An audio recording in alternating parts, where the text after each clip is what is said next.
Hello friends, today we are going to discuss CSIR NET examination June 2016 previous year problem of part B.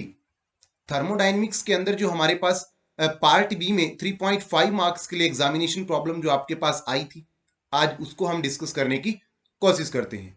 काफी beneficial है, आगे भी expected problem है। Most important concept है adiabatic process, जैसे कि मैं ऑलरेडी आपको पहले भी अपनी वीडियोस में बता चुका कि थर्मोडायनेमिक्स के अंदर जो अगर सीएसआईआर नेट एग्जाम के पॉइंट ऑफ व्यू से हम लोग बात करते हैं तो एडियाबैटिक प्रोसेसेस काफी ज्यादा बेनिफिशियल है, काफी ज्यादा एक्सपेक्टेड है कि वो आपके एग्जाम में हर बार आती ही आती है। आइसोथर्मल के कंपैरिजन में एडियाबैटिक हमारे पास ज्यादा चांस है, तो उसी पर बेस्ड सीएसआईआर 2016 ईयर में भी पार्ट बी 3.5 मार्क्स के लिए हमारे पास आपके सीएसआईआर नेट एग्जाम में प्रॉब्लम आई थी। आज उसको भी डिस्कस करेंगे and along with that one more problem, एक और प्रॉब्लम थर्मोडायनेमिक्स का आज इस सेशन के अंतर्गत हम करने वाले हैं। Let us check here. Before moving ahead, I would like to tell you something about myself. This is Rahul here, Unacademy top educator in CSIR UGC NET Physical Science category. Also, I have qualified a ton of competitive examinations, जैसे कि आपको यहाँ पर mention भी है, तो आप हमें जाकर के अनअकैडमी पर भी फॉलो कर सकते हैं। बेसिकली आज जो प्रॉब्लम अपने पास है, आपके CSIR नेट एग्जाम में 2016 में 39th क्वेश्चन था, नंबर 39 क्वेश्चन आपके पास आया था CSIR नेट एग्जाम 2016 में। थर्मोडायनेमिक्स, जैसा कि आपको देखने से दिखाई पड़ा कि थर्मोडायनेमिक्स से रिलेटेड ये पार्ट है, अपना प्रॉब्लम है अपनी। बोला क्या गया, जिनको हिंदी में समझ में आता है हिंदी में पढ़ लीजिए, मैं इंग्लिश में यहां से कर रहा हूं कि जब एक आइडियल मोनोएटॉमिक गैस एक्सपेंड करा दिया जाता है, किसमें? एडियाबेटिकली केस में। मैंने बोला एडियाबेटिक प्रोसेस आना ही आना है आपके एग्जाम में, पहले भी कई दफा मैं इसको बता चुका। तो एडियाबेटिकली जब एक मोनोएटॉमिक गैस को हमने एक्सपेंड कराया गया, कहां से कहां तक? इनिशियल वॉल्यूम जब उसका V था, जब वो कैसी थी? आइडियल मोनोएटॉमिक थी। जब उसको एक्सपेंड कराया गया तो उसकी जो वॉल्यूम थी उसको थ्राइस एक्सपेंड हो गई है, 3V0 उसको करा दिया गया है। और जो उसका टेम्परेचर था वो चेंज हो जाता है इनिशियल टेम्परेचर T0 से फाइनल टेम्परेचर, या यूं कह लीजिए the temperature in the adiabatic state T।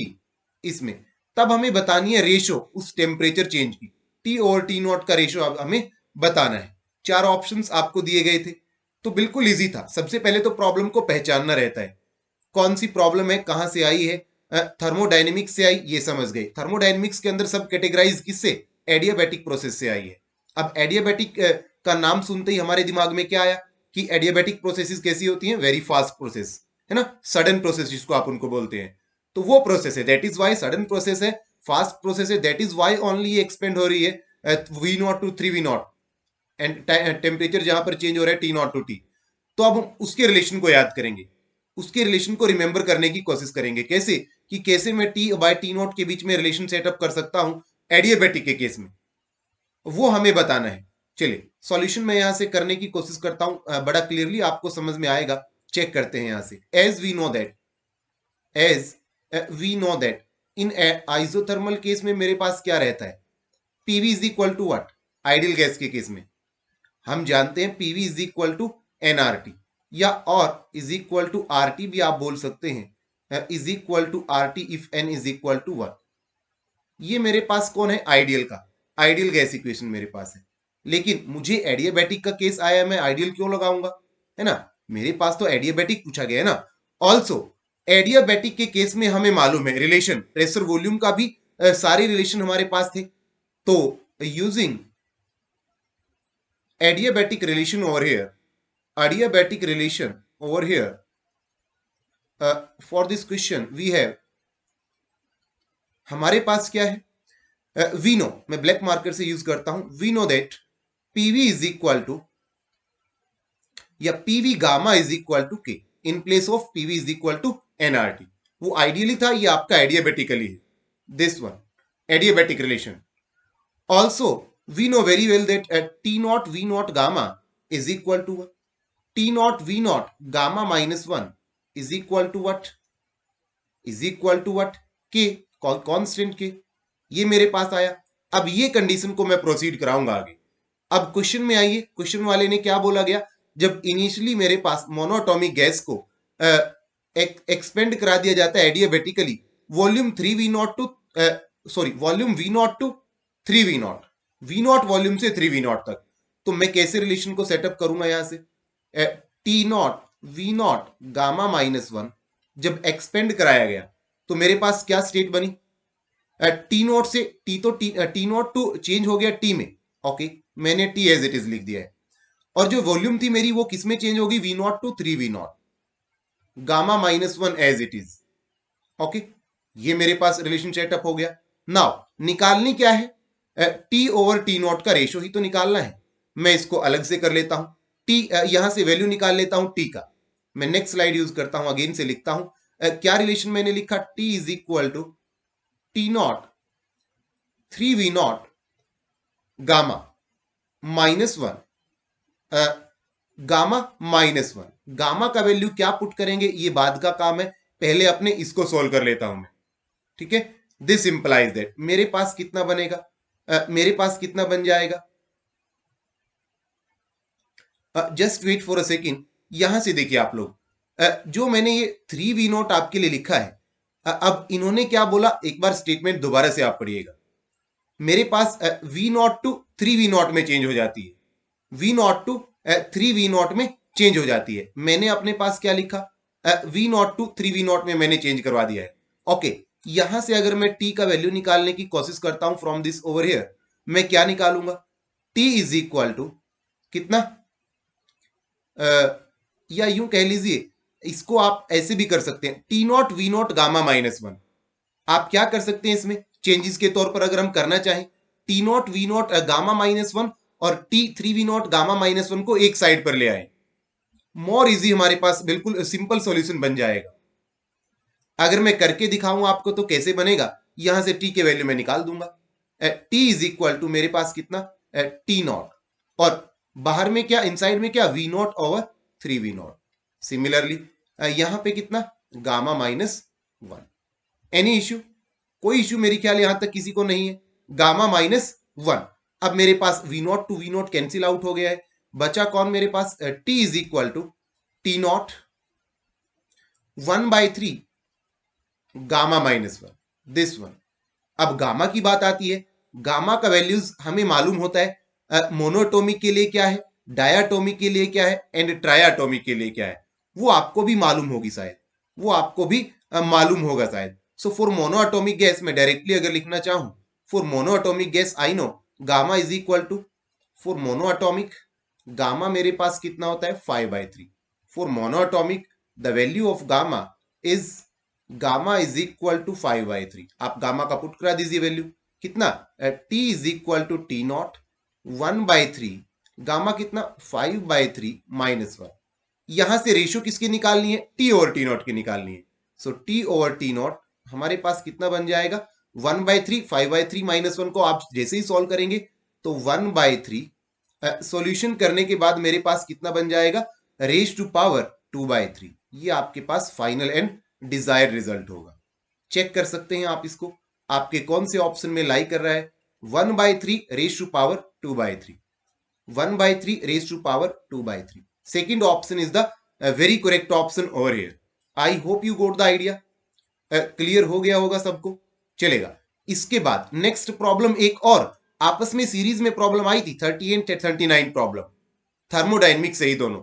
Check करते हैं, यहां से आइए एक बार और, ये क्वेश्चन सबको हो गया, किसी को कोई डाउट लगेगा तो आप हमें कमेंट्स के माध्यम से भी वीडियो पर डाउट पूछ सकते हैं, नेक्स्ट वीडियो में आपके डाउट भी क्लैरिफाई कर दिए जाएंगे इफ एनी हैव। अच्छा 38 भी आपका यहीं से पूछा गया, ये क्वेश्चन भी आपका थर्मोडायनेमिक्स से ही उसी दफा CSIR में ही 2016 जून वाले एग्जाम में ही पूछा गया, और सीरीज में 37 38 क्वेश्चन ऐसे पूछे गए, बहुत कम कोइंसिडेंस ऐसा रहता है। द स्पेसिफिक हीट पर मॉलिक्यूल ऑफ अ गैस, कैसी gas, diatomic molecules, gas off diatomic molecules at high temperatures, वो हमें बताना है। क्या बताना है, सबसे पहले ये चेक कर लीजिए, स्पेसिफिक हीट बताना है। आपके मन में स्पेसिफिक हीट को देखते ही एक फार्मूला याद आ गया होगा, CV is equal to del U over del T. आया समझ में, del U over del T यही फार्मूला रहता है मेरे पास एट कॉन्स्टेंट वॉल्यूम V। लेकिन what is U over here, मेरे पास तो यू ही नहीं है, तो मैं कैसे अप्लाई कराऊंगा। अब यू को निकालने के लिए मैं क्या करता हूं, यू के लिए मेरे पास एक फार्मूला सीधा सीधा है। क्या? इंटरनल एनर्जी यू होता है। इंटरनल एनर्जी किसका function? As a function of temperature मेरे पास रहता है, मैं जानता हूं। यू मेरे पास क्या है? Internal energy. I know very well that internal energy, आप भी जानते होंगे इसको। ओके, इंटरनल एनर्जी मैं किसके इक्वल लिखता हूं आप जानते हो? U is equal to F K B T over two. F K B T over two, ये मेरे पास फार्मुलिज्म रहता है। अगर आपने इसका थ्योरी थोड़ा बहुत पढ़ा है तो 3.5 मार्क्स के लिए प्रॉब्लम थी ये वाली, ऐसे इसको डील करेंगे। तो एफ के बी टी तो चलो समझ में आ गया क्या है, लेकिन what is F over here? What is this F over here? F is degree of freedom. F is degree of freedom. अब degree of freedom diatomic molecules है मेरे पास। अब एक बात हमेशा ध्यान रखिए, हाई टेम्परेचर की जब भी बात करेगा, हाई टेम्परेचर की जब भी बात करेगा तो मेरे पास डिग्री ऑफ फ्रीडम, एक्साइटेड जो नंबर ऑफ एक्साइटेड मेरे पास कितनी होगी, डिग्री ऑफ फ्रीडम कितनी हो जाएगी? 7 हो जाएगी। ये बात आपने पहले भी शायद आपके मास्टर या थ्योरी में आपने थर्मो में जरूर पढ़ी होगी। तो एट हाई टेम्परेचर मैं लिखता हूं एट हाई टेम्परेचर, क्योंकि कंडीशन मेरे को हाई टेम्परेचर, अगर लो टेम्परेचर होता तो ये कंडीशन कभी ना होती। At high temperature degree of freedom F is equal to कितना मेरे पास? 7। अब आपके पास कुछ भी नहीं रह गया। यू इंटरनल एनर्जी किसके इक्वल आ जाएगा?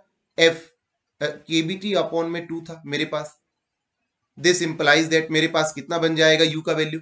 This implies that U is equal to 7 k B T upon में 2। आफ्टर सॉल्विंग दिस मेरे पास कितना बनेगा? 3.5 के बी टी आ गया।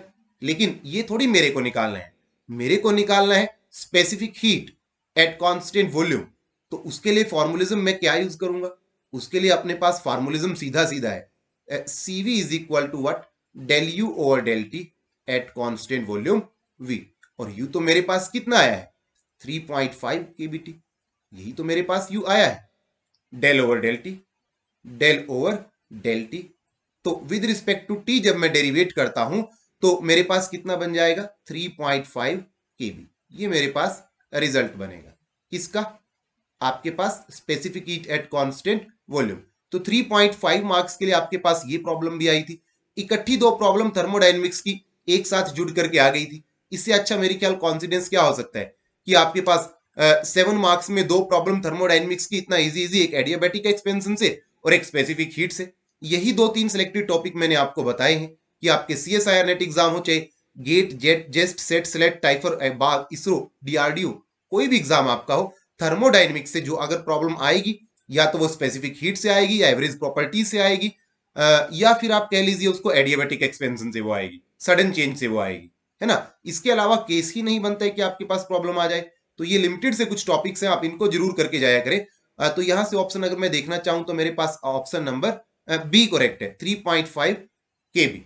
दोनों का भी ऑप्शन करेक्ट है, 37 का भी और 38 का भी। तो इस तरीके से आपने अप्रोच लगा करके अपने एग्जामिनेशन की प्रॉब्लम को इजिली हम लोग सोल्व कर सकते हैं। चलिए, ओके गाइज, बने रहिए हमारे साथ, stay tune for more further videos. अगर आप लोगों ने अभी तक हमारे चैनल को सब्सक्राइब नहीं किया है, physics folk feel the fact, subscribe करके बेल आइकॉन के बटन को प्रेस कर लीजिए ताकि हर एक अपडेट, हर एक नोटिफिकेशन आप तक टाइमली एंड एक ऑर्डर्ड मैनर में आपके पास पहुंच जाए, जिससे कि आपका कोई भी लॉस ना हो, कोई भी टॉपिक मिस ना हो। Thank you very much and do not forget to subscribe our YouTube channel. Thank you very much.